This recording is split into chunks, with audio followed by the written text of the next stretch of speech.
Chers amis, bienvenue à l'émission Expression. C'est un plaisir, un privilège de vous y accueillir aujourd'hui. Un lieu, un endroit, un moment d'échange là où les invités ont toujours quelque chose de passionnant à exprimer et à partager avec nous tous. Aujourd'hui, nous avons le plaisir et le privilège de recevoir Nicolas Guerne. Nicolas, bonjour. Bonjour Laurent. Merveilleux, merci d'être là. C'est une joie d'être là. Merci du temps que tu nous consacres, Nicolas Guerne. Nous le connaissons avant tout comme étant un évangéliste. Et j'ai envie d'emblée de te poser la question, qu'est-ce qu'un évangéliste ? Waouh, grande question. Un évangéliste, en tout cas ce que je crois, c'est que c'est quelqu'un qui est supposé aider des personnes à rencontrer Jésus. Je crois que pour donner notre vie à Jésus, on a besoin d'une rencontre. Donc c'est pas juste un message intellectuel qu'on entend, mais qui a besoin qu'une rencontre se fasse. Donc je crois qu'un évangéliste, c'est quelqu'un qui va mettre en place des choses pour que les personnes elles puissent expérimenter une rencontre avec Jésus. Alors ça passe par le fait de parler à un moment donné, parler du message de Jésus, parler du message de ce que Jésus a fait à la croix, un message qui peut nous sauver. Mais c'est pas que des mots, c'est aussi tout ce qui va permettre pour que la personne rencontre Jésus personnellement. Alors toi, tu parles d'une rencontre, mais j'entends beaucoup de gens parler plutôt de religion. Religion, je crois pas que le fait de suivre Jésus est une question de suivre un parti politique, par exemple. C'est pas maintenant je choisis que mes opinions ils vont aller dans cette direction parce que je suis confortable avec cette manière de voir le monde. Je crois pas que la foi chrétienne ce soit ça. Je crois que la foi chrétienne au départ c'est une rencontre avec une personne, une rencontre avec Dieu. Et puis, donc une religion, ce serait des choses qu'on essaye de mettre en place pour essayer d'atteindre un Dieu. Moi, je crois en une relation ça commence par une relation avec Dieu. Et ensuite, de cette relation, on met des choses en place pour marcher main dans la main avec ce Dieu qu'on a rencontré. Et comment est-ce que tu t'y prends ? Tu disais, un évangéliste fait des choses en sorte de donner l'opportunité aux gens de rencontrer Jésus, si j'ai bien compris. Et comment tu t'y prends ? En quoi est-ce que ça consiste ? Alors, je crois qu'il y a besoin... Souvent, quand je parle de l'évangélisation, je parle de 3 choses qui sont nécessaires. Il y a besoin que les gens expérimentent quelque chose de l'amour, qu'ils se sentent aimés. Donc, dans ma manière de faire, je vais essayer d'aller juste aimer mon prochain. Et je crois que quand les gens expérimentent quelque chose de l'amour, leur cœur commence à s'ouvrir. Ensuite, je crois au besoin qu'il y ait le message, l'histoire de ce que Jésus a fait à la croix, cette vérité du fait qu'en croyant en ce que Jésus a fait à la croix, on a un avant et un après. Donc je crois dans ce besoin de partager cette bonne nouvelle et qu'il y a un message qui doit être partagé. Et je crois aussi qu'il y a besoin que la puissance de Dieu soit manifestée à un moment donné. Ça peut être par exemple en priant pour les malades, en priant pour une personne qui a un besoin et puis tout d'un coup elle voit l'exaucement de ce besoin. Et en expérimentant la puissance de Dieu, ce que ça va créer aussi, c'est que la personne va tout d'un coup avoir son attention qui est captée pour que le message puisse ensuite être partagé. Et dans ce mélange entre manifester l'amour de Dieu, manifester sa puissance et partager le message du salut, je crois que c'est créer un terrain où la personne va pouvoir rencontrer Dieu. Mais c'est quelque chose où moi-même, je peux comment dire ça, où je peux mettre des éléments en place pour favoriser cette rencontre. Mais je crois que la rencontre avec Dieu est quelque chose de surnaturel parce qu'il y a besoin que Dieu soit là. Et généralement, à qui est-ce que tu t'adresses ? Alors ça va être, ça dépend. Des fois, je voyage pas mal en Afrique. Je passe environ 1/3 de mon temps en Afrique.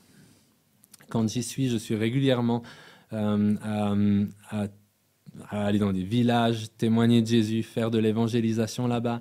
Donc ça m'arrive d'être un évangéliste auprès de plusieurs personnes. Mais ça m'arrive aussi de le faire dans mon quotidien, quand je vais faire des courses, quand je vais aller faire un peu de sport et puis je rencontre quelqu'un où je sens dans mon cœur une petite voix que je crois discerner comme étant celle de Dieu qui me dit hey, et si tu allais partager quelque chose à cette personne que tu vois là-bas. Et du coup, je vais m'arrêter et puis je vais juste aller lui peut-être prier si elle a un besoin, ou je vais juste lui dire hey, madame, je voulais juste vous dire que Dieu vous aime, et puis voir s'il y a une possibilité d'aller davantage et puis de partager davantage du message de l'Évangile. C'est pas donné à tout le monde. Je pense que ce qui est donné à tout le monde, c'est de pouvoir... on est tous appelés à représenter Jésus auprès de notre prochain, je crois. Mais tu penses pas qu'il y a une forme de timidité ou une forme de... on dit souvent, ou j'entends dire que la foi est de la sphère privée, que c'est pas quelque chose qui s'étale publiquement. Comment Ouais. il me semble que c'est prévalent dans la culture, dans notre culture à nous. On n'est pas tous... tout le monde ne va pas aller avec un micro parler à plein de monde, leur dire Jésus est le chemin. Tout le monde ne va pas forcément se mettre au milieu d'une rue pour le déclarer à tous les passants. Mais chacun, on a la possibilité de le faire avec chacun le pas qui est le nôtre. Et puis ça peut être juste aller parler à notre collègue et puis lui dire hey, au fait, qu'est-ce que tu penses de la spiritualité? Et puis et chacun, on est sur un chemin, chacun à un stade différent, mais tous, on est appelés à faire ce petit pas hors de notre zone de confort. Donc, si on parle d'évangélisme, parfois, on aura peut-être tendance à penser à des noms comme Billy Graham, comme Reinhard Bonnke dans l'histoire de l'Église, une histoire récente de l'Église. Mais en fait, la foule ne fait pas l'évangéliste. Non, je crois pas. Et les évangélistes, en théorie, c'est aussi ceux qui sont supposés enseigner aux autres et encourager les autres à aller dans l'évangélisation. Mais je ne crois pas que, par exemple, un conducteur de louange, il n'y a que certaines personnes qui sont appelées à conduire la louange, mais tous, on est appelés à louer. Avec les évangélistes, je pense qu'il y a un petit peu quelque chose de similaire. On n'est pas tous appelés à avoir un ministère où on va encourager d'autres à le faire, mais on est tous appelés à être témoins d'une manière ou d'une autre. Et puis chacun, ce sera différent.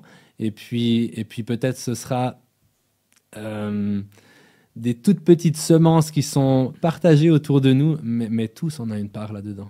Et donc, tu le pratiques toi-même et en fait, tu inspires ou instruis d'autres à le faire. J'essaye, ouais. D'encourager à ce partage. Parce que je crois que ce message il y a une question du salut des gens, je crois aussi. C'est une question qui est juste tellement importante. Et en même temps, j'aime Jésus et j'ai envie que ce que je connais de lui, cette relation que je partage avec lui, j'ai envie que d'autres puissent l'expérimenter aussi, qu'ils puissent goûter à cela. Et puis, partout. Lorsque tu vas évangéliser, alors je pense particulièrement à des pays à l'étranger comme l'Afrique, tu disais, tu prends aussi en considération la culture du lieu où tu te rends? Oui, je pense que c'est nécessaire. Et puis, comme je l'ai dit avant, ce qui va permettre que les cœurs ils s'ouvrent, c'est quand il y a de l'amour qui leur est donné. Et la première manière de témoigner de l'amour à quelqu'un, c'est de lui donner de l'attention. Donc je crois que donner de l'attention à quelqu'un, c'est s'intéresser à sa culture aussi. Si je vais dans un endroit juste avec ma culture à moi, essayant d'aller faire mes trucs à moi, les gens risquent de réaliser qu'en fait je leur donne pas réellement d'attention, ils vont pas expérimenter cet amour et il y aura quelque chose où leurs cœurs seront davantage fermés.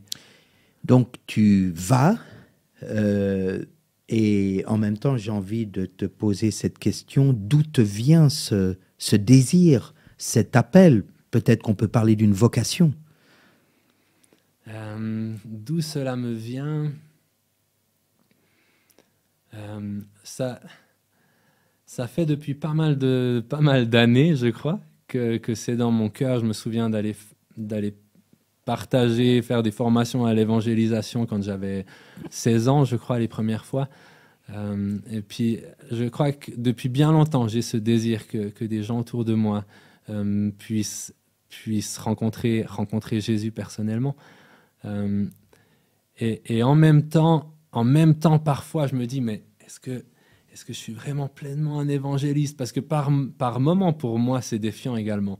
Par moment, le fait de... Je vois une personne à l'autre bout de la rue et puis je me dis, il faudrait aller lui parler, mais j'ai pas tellement... je dois Tu dois te faire violence parfois. Me faire violence, c'est ça, il y a de ça, ouais.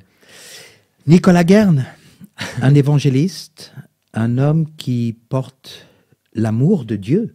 En tout cas, c'est ce qu'il dit au monde, dans un contexte local, mais aussi dans une dimension globale, comme dans des pays africains. Restez avec nous.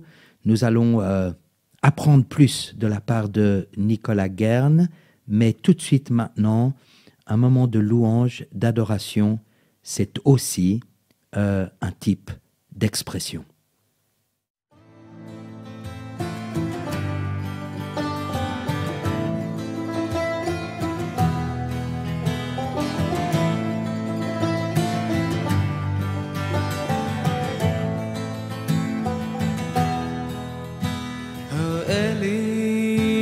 הדרך לשוב אליך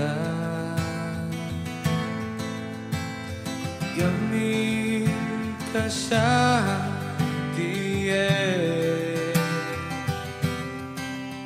לשוב להיות בגזרותיך הדרך בסופה אחיה אז אשוב אתן לך את חיי כל פינה שבליבי את נפשי שם אתה לי בקיומי אז אשוב אתן לך את חיי כל פינה שבליבי את נפשי שם אתה לי אתה שם איתי רבות הדרכים אותה ניסיתי וכולן הלכתי טועה רבים הקולות להם הקשבתי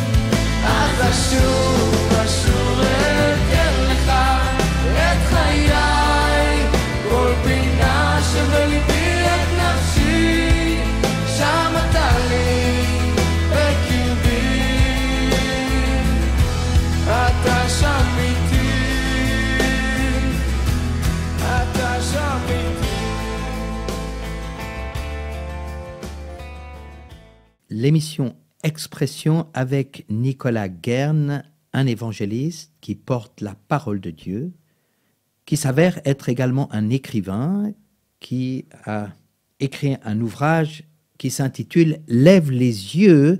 Jésus priait, les yeux ouverts, et toi.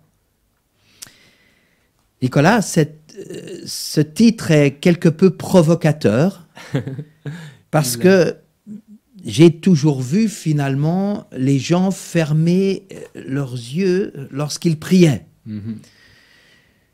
Qu'est-ce que c'est que cette histoire de prier les yeux ouverts?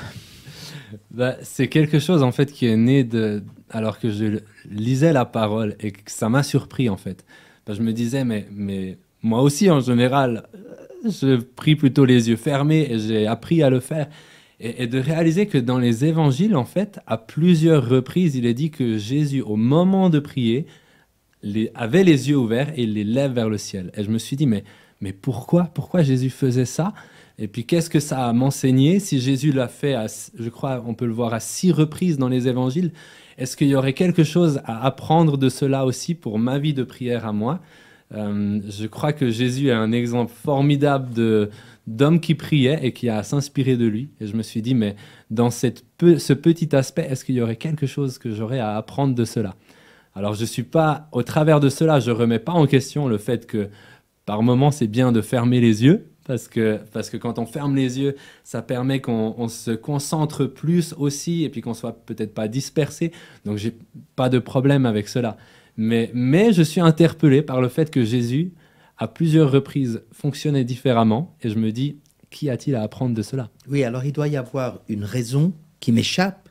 Je pense que si tu l'as écrit, c'est que tu le pratiques également. Et est-ce que tu vois des avantages, un atout? Est-ce que tu as découvert peut-être des clés en priant les yeux ouverts? Alors, je prie pas forcément toujours les yeux ouverts physiquement, mais je crois que dans ce que Jésus vivait, il nous enseigne quelque chose. L'idée que dans la prière, il y a quelque chose où Jésus voyait des choses, je pense, en esprit. Il est dit qu'il faisait uniquement ce qu'il voyait faire son Père. Donc Jésus avait quelque chose qui se passait avec sa vision. Je me suis posé cette question, est-ce que quand Jésus nous dit que il ne faisait que ce qu'il voyait son Père faire, donc est-ce qu'au moment où il levait les yeux vers le ciel, est-ce que c'est parce qu'il voyait quelque chose du Père qu'il lui montrait quelque chose? Je soulève cette question dans ce livre. Libre aux uns et aux autres de se dire oui, c'était ça ou non. Mais pour sûr, Jésus vivait quelque chose où il avait une vie de ce que la Bible parle comme des visions. Donc il voyait les choses spirituelles. Alors, on ne sait peut-être pas tous comment prier ou parfois que prier. On est beaucoup à avoir entendu évoquer ce qu'on appelle la prière, le Notre Père, n'est-ce pas? Notre Père qui est aux cieux.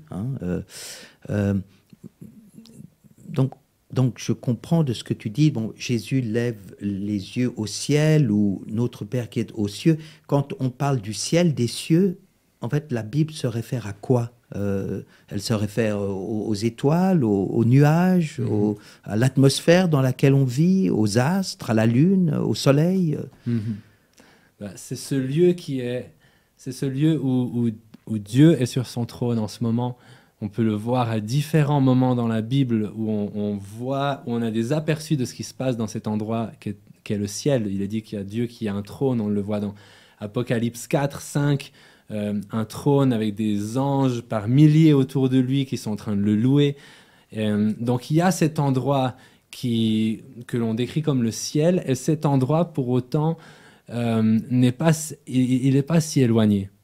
On a à un moment donné, on a Étienne dans la Bible qui est persécuté, ou plutôt qui annonce le message de l'évangile. Il s'apprête à être persécuté, mais juste avant, il dit je vois en ce moment Jésus à la droite du Père.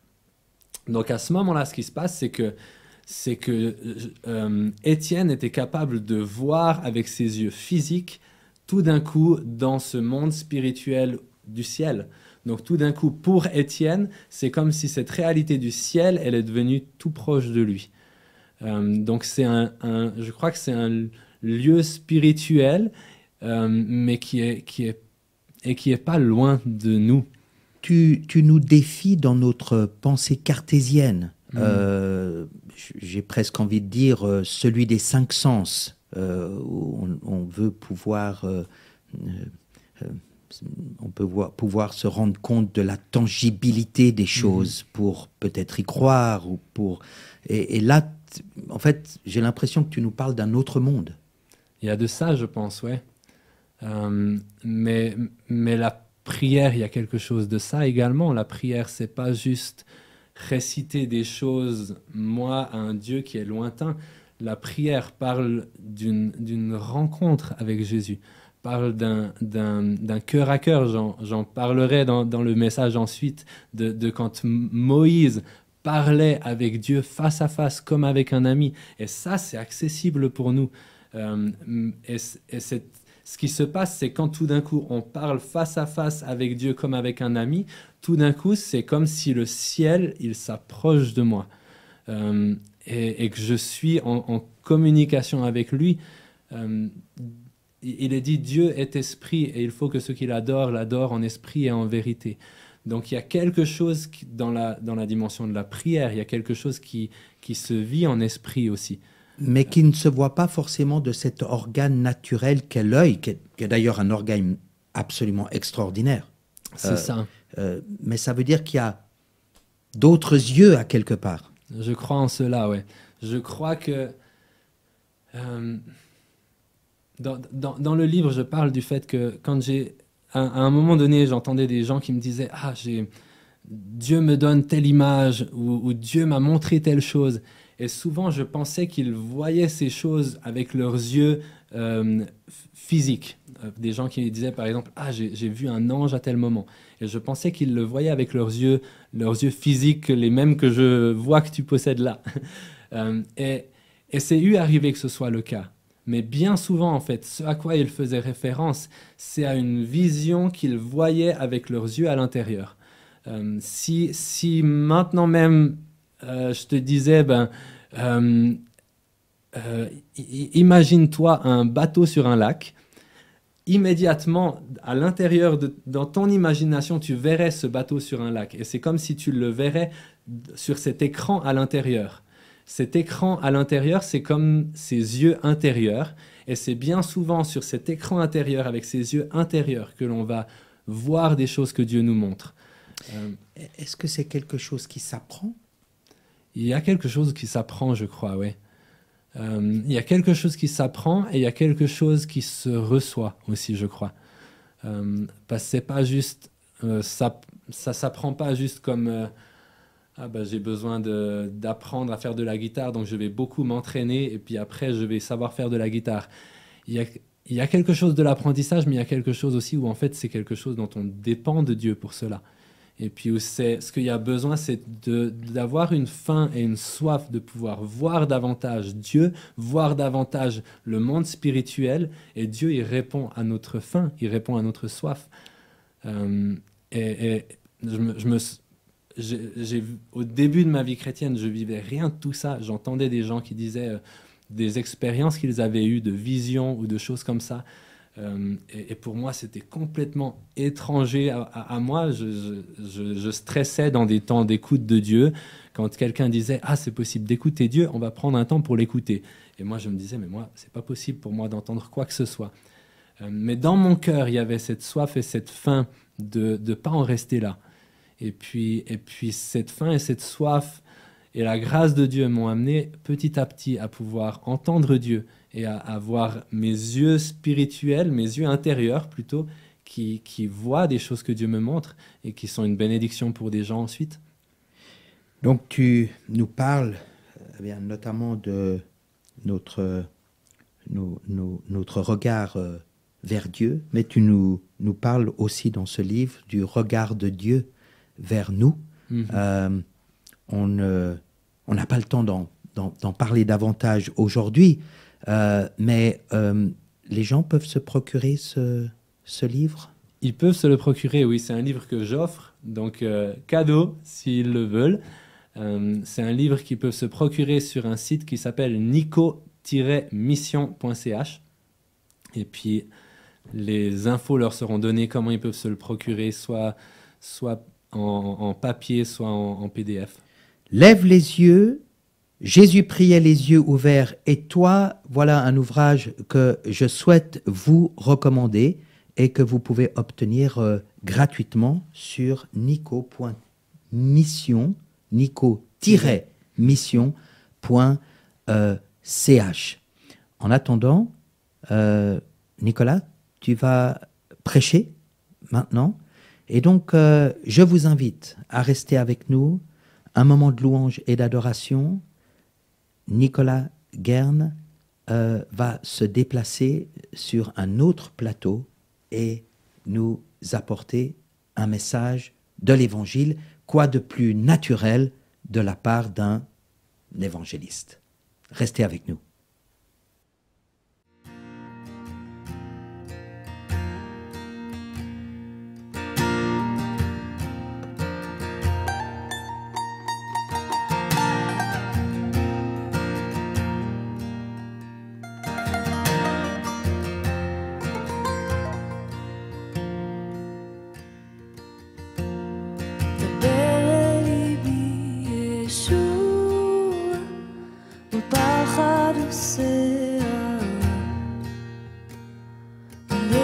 ספק שטפוני, מחזק בי שלא אטבע, מילים משתיקות עשה, מילים מביאות תקווה, דבר אל ליבי ישוע, אתה בקרבי שלווה.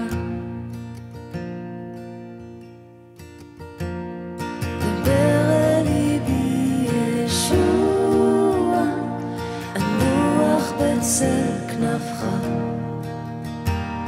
מקלט לנפשי לך, אמחה דמעותיי בך,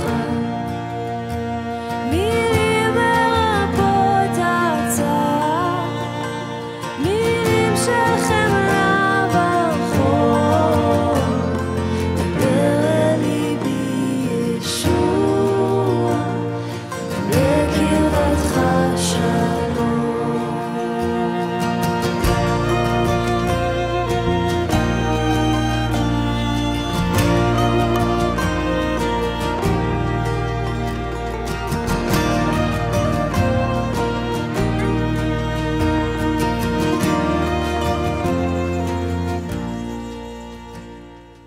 Bonjour!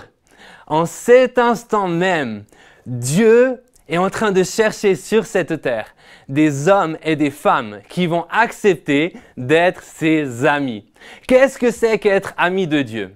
Être ami de Dieu, c'est quand à l'intérieur de ton cœur, tu as un désir pour la présence de Dieu. Pas juste pour Dieu, pour ce qu'il pourrait t'apporter, mais un désir de Dieu juste pour qui il est.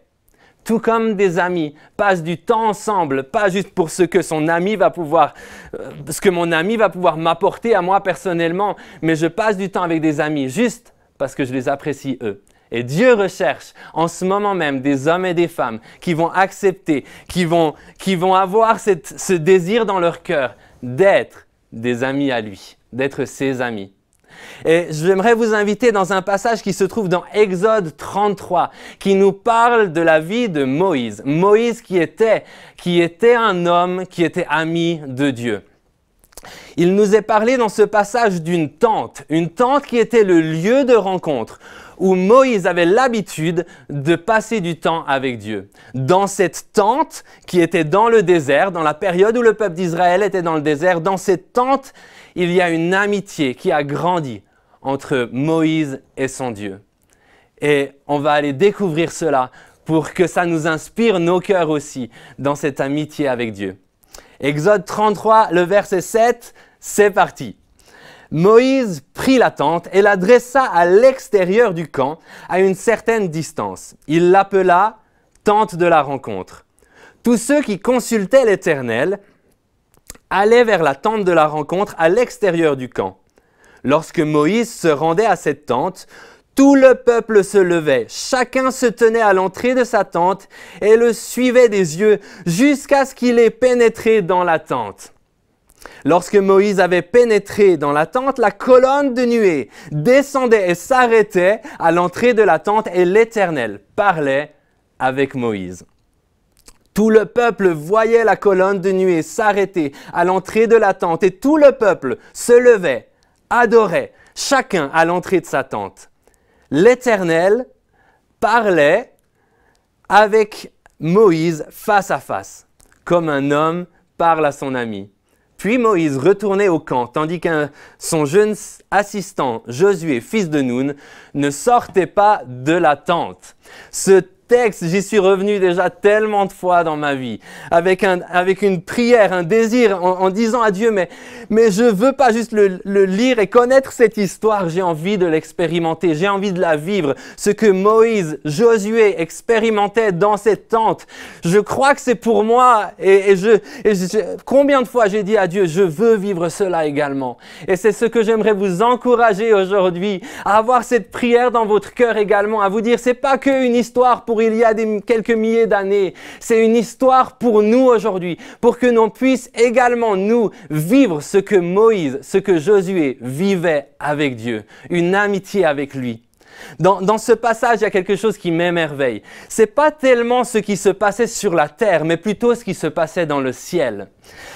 Pour commencer par ce qui se passait sur la terre, on l'a lu ici, Moïse, à un moment donné dans sa journée, se disait, mais c'est le moment d'aller à la rencontre de mon Dieu, c'est le moment d'aller passer un temps de face à face avec lui. Alors Moïse sortait de la tente dans laquelle il habitait pour aller à la tente de la rencontre avec Dieu. Il quittait sa tente personnelle, marchait au travers tout le peuple, un temps exceptionnel pour tout le peuple qui se mettait à se joindre à ce qui était en train de se passer et qui se mettait à adorer Dieu.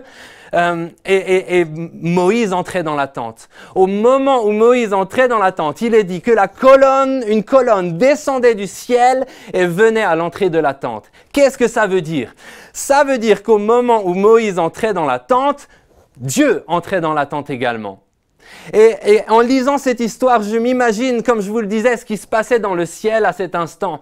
Au moment où Moïse sort de sa tente personnelle avec ce désir dans son cœur de se dire « Je vais passer un temps avec mon ami, je vais passer un temps avec mon Dieu ». À cet instant même, j'imagine Dieu assis sur son trône, qui voit cela depuis le ciel et qui se dit « Moïse est en train de se lever et d'aller à la tente ». Alors Dieu, assis sur son trône, se met en marche lui aussi et commence à descendre pour aller dans la tente de la rencontre. Je ne sais pas si Dieu descendait avec son trône ou s'il le laissait dans le ciel, je ne sais pas comment ça se passait. Mais ce que l'on sait, la promesse qu'il y a dans la parole de Dieu, c'est que Dieu, au moment où il voyait Moïse avec un désir dans le cœur d'aller dans la tente, Dieu bougeait également. Dieu allait à la rencontre de Moïse et ils ont eu ensuite ces cœurs à cœur dans la tente. Et ça m'émerveille parce que ça me parle de ce désir de Dieu, un désir de Dieu de nous rencontrer qui est encore plus grand que le désir que nous on peut avoir envers Dieu.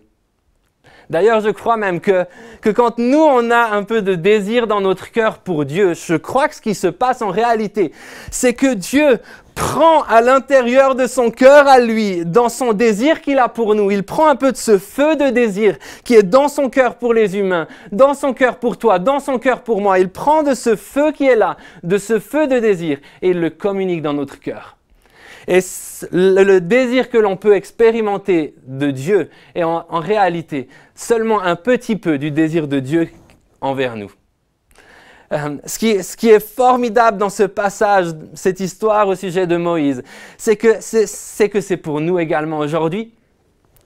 Vous savez, le fait que Moïse rencontrait Dieu face à face dans cette tente, on peut le vivre également nous aujourd'hui. Il y a un passage qui nous parle de la prière, on le trouve dans Matthieu 6 au verset 6, et là c'est Jésus qui nous enseigne comment prier. Et il nous dit quelque chose de merveilleux.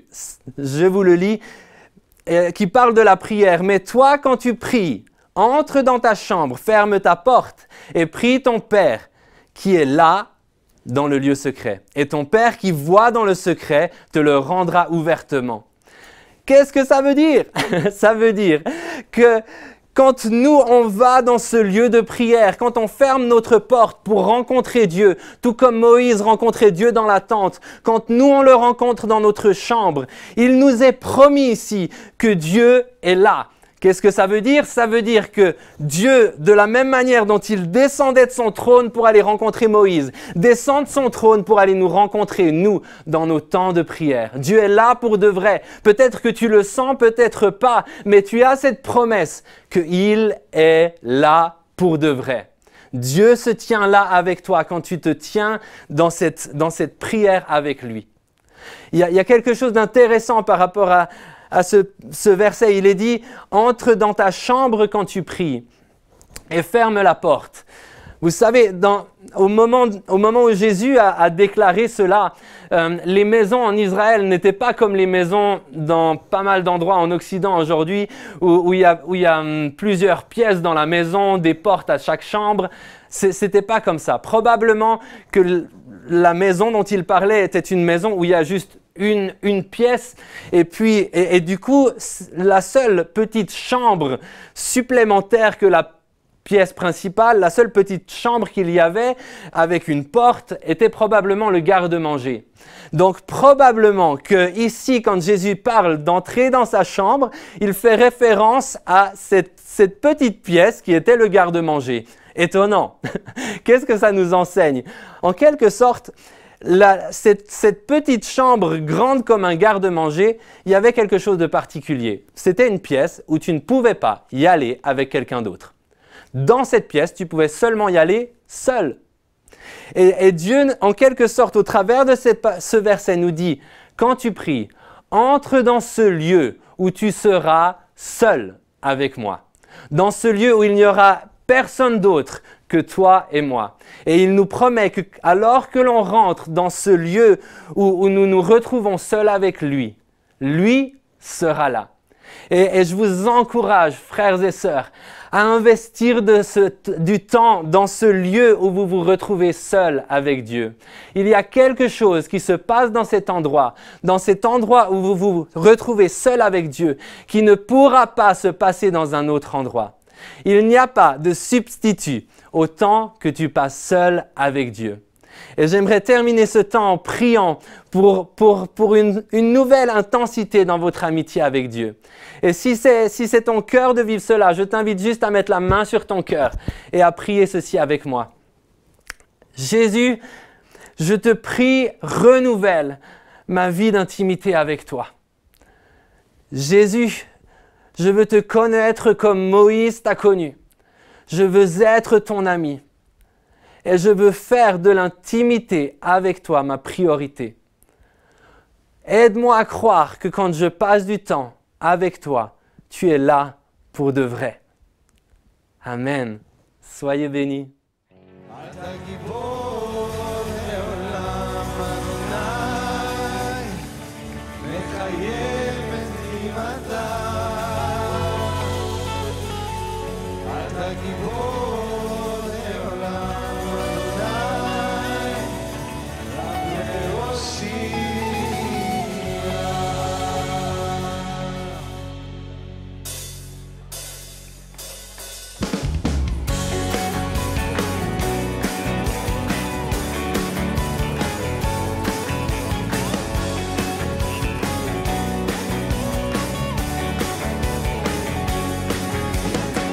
אתה גיבור לעולם אדוני, מחייב בנעימתה. אתה גיבור לעולם אדוני, רב להושיע. מחכה חיים, חיים בחסד, מחיים מתים ברחמים רבים, סומך נופלים ורופא חולים, ומתיר אסורים. אתה גיבור לעולם אדוני, מחיים בנעימתה. אתה גיבור לעולם אדוני, רב להושיע. מוריד אתה, משיב הרוח, מוריד הגשם, מצמיח ישועה. ברוך אתה, אדוני, בחיי המתים.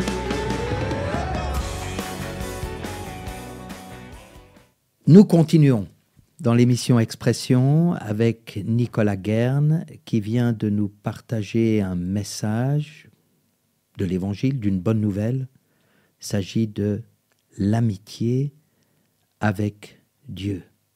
Nicolas, pouvons-nous réellement expérimenter la présence de Dieu dans notre vie? Ben, je crois que oui. Je crois que oui. Et je crois que Dieu, il est réellement réel. Des fois, on a besoin de se souvenir que Dieu, il est vrai. Dieu, il est réel. Et c'est réellement possible d'avoir une amitié avec lui. C'est réellement possible de vivre ce dont j'ai parlé que Moïse vivait, d'une amitié avec Dieu. C'est quelque chose qui, pour certains, ça vient très rapidement et paf, ils expérimentent plein de choses avec Dieu du jour au lendemain. Pour d'autres, c'est un petit peu un processus. Ce qui est sûr, c'est que pour tous, c'est l'histoire d'une vie, d'apprendre à connaître Dieu comme un ami et de développer une amitié avec lui. Alors, tu nous as parlé de Moïse, qui, de toute évidence, est une des références bibliques en termes de personnage. Qu'en est-il de toi, de ton amitié avec Dieu? Comment est-ce que tu la vis, cette amitié? Ce que je réalise, c'est qu'il y a besoin d'y investir du temps. Tout comme les amitiés que j'ai avec des potes, des amis autour de moi, si je veux que ces amitiés se développent, il y a besoin que j'y investisse du temps. Parfois, il y a besoin de poser une date dans un agenda pour pouvoir voir tel ou tel ami et de lui dire « Ah ben, on se donne rendez-vous à tel endroit ». Et c'est ce qui permet de nourrir mes amitiés avec des humains, pour dire comme ça. Avec Dieu, je crois qu'il y a quelque chose de similaire. Il y a ce besoin aussi d'être intentionnel. Et puis dans mon amitié avec Dieu, je vais à certains moments mettre des dates dans mon agenda pour vivre un temps particulier avec lui. Tu mets une date, un horaire, un lieu de Ouais. ton amitié avec Dieu. Ouais. J'organise mes journées avec, de sorte que dans chaque journée, j'ai un moment où je vais passer un temps privilégié avec Dieu. Mon cœur, c'est de passer toute ma journée avec Dieu. Mais la manière de pouvoir vivre toute ma journée avec Dieu, c'est de pouvoir déjà commencer par lui donner un temps privilégié. Donc, je vais faire en sorte que chaque jour, j'ai un temps privilégié avec lui. Ensuite, je vais faire en sorte que dans ma semaine, j'ai un temps encore plus privilégié. Par exemple, je vais mettre une soirée à part, juste pour être avec lui. Je ne peux pas mettre toutes mes soirées à part. Par contre, une fois dans la semaine, pourquoi pas? Donc, je m'organise comme ça. Dans mon agenda, en général, j'écris TAD, temps avec Dieu, et je bloque des plages horaires pour cela. Et puis ce que j'ai mis en place aussi pour moi, c'est que j'essaye de ça peut être tous les quelques mois, d'avoir un temps qui sera plus que juste une soirée aussi, où je sais que où je vais avoir comme priorité pendant ce temps juste d'être avec Dieu. Alors, Nicolas, tu organises des soirées TAD, C'est ça. temps avec Dieu. Et alors, de quoi sont-elles faites, ces soirées? Alors, chaque fois, c'est un peu différent parce qu'il y a besoin, je crois, tout comme dans les amitiés. Les amitiés, quand je vais boire un café avec un ami, on ne va pas forcément toujours se rencontrer au même endroit. Il y a besoin de variété. C'est chouette quand on peut être dans un endroit qui est inspirant. Dans mes temps avec Dieu, je vais aussi vivre quelque chose de cela. Donc, hier, par exemple, j'étais sur la route pour une autre ville. Je sais que sur cette route, il y a un café que j'aime beaucoup, une sorte de petit restaurant comme ça que j'aime beaucoup, parce que j'aime l'atmosphère là-bas. Donc, j'ai fait en sorte d'avoir 1 heure là-bas où je me suis commandé un café. J'avais mes écouteurs dans les oreilles, écouter de la louange. J'ai mis mon téléphone sur un mode qui faisait que je n'étais pas joignable pendant ce temps. Et puis, je me suis posé avec la Bible et j'ai juste lu la Bible et en même temps, j'étais à l'écoute de Dieu et puis à passer un temps avec lui. C'est quelque chose que j'ai appris à faire au fil des années. Donc ça, par exemple, c'était hier. Mais il y a aussi toute une partie de mes temps que je passerai quand je suis seul dans ma chambre et où je vais avoir un lieu privilégié aussi où je vais passer du temps à parler à Dieu, à prendre du temps aussi où juste faire silence et l'écouter lui. Et d'un autre côté, tu n'as pas besoin de le faire pour que Dieu soit avec toi. C'est ça, ouais. Dieu est avec moi à tout instant. Mais ce que je réalise, c'est que je crois autant au fait qu'on est supposé avoir un style de vie où Dieu est là tout le temps, qu'au fait que c'est important d'avoir des temps qui sont privilégiés pour investir juste dans cette relation-là. J'étais interpellé dans ton message, tu parlais de la maisonnée à l'époque de Jésus et de ce fameux garde-manger. Et je me disais, est-ce que finalement, ce temps où on ne peut être que seul parce qu'il n'y a pas de place pour les autres, est-ce que c'est un temps de ravitaillement pour toi? Waouh. Je pense qu'il y a de ça, ouais. Je pense et que il y a quelque chose de se nourrir de lui, il y a quelque chose de se nourrir de Dieu dans ces temps-là. D'une nourriture qui nous permet... Si on revient même au tout début de cette interview, je parlais de ce besoin de témoigner de Jésus. Je crois que dans ces temps que l'on vit, où on est face à face avec Dieu, ce qui se produit, c'est que c'est comme si on est nourri de la lumière, de la présence de Dieu qui vient nous nourrir, nous, de sorte que ensuite, quand on sort de ces temps, on brille de lui.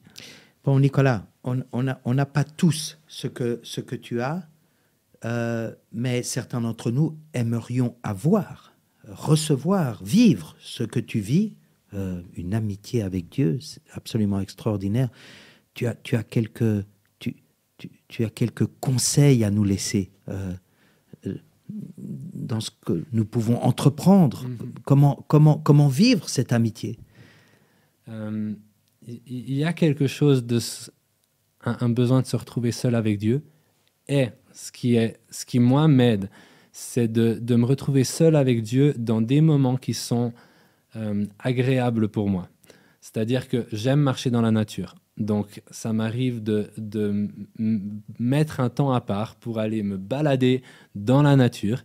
Et en même temps que je me balade dans la nature, je le vis avec Dieu. Plutôt que de rester dans une pièce qui est assis sur une chaise à dire « Dieu, je suis là, mais je ne sais pas trop quoi prier », je vais, en même temps que je vis une activité comme me balader dans la nature, je vais vivre cela avec Dieu, en fait. J'aime boire du café, j'aime aller dans des petits restos de type dans des cafés et du coup je vis ces choses-là avec Dieu aussi, comme je les vivrais avec un ami. Et j'encouragerais du coup les uns et les autres qui regardent cela à redoubler d'imagination, de créativité dans leur manière de vivre des temps avec Dieu. Alors tu parles de créativité. Tu vas dans la création pour être proche de ton Créateur. Nicolas, merci de ce que tu nous as partagé. Ça fait peur pour certains d'entre nous de nous retrouver tout seuls. Peut-être que ça vous fait peur de vous retrouver tout seul, mais peut-être que c'est le passage obligé pour découvrir cette intimité avec Dieu à laquelle, Nicolas, tu nous abordes, cette amitié que tu évoques. En tout cas, nous sommes toujours avec vous, l'émission Expression. Vous pouvez nous suivre, Dieu TV, sur les réseaux sociaux, Facebook, Instagram, YouTube, en ligne. Et nous vous disons à bientôt pour une nouvelle émission.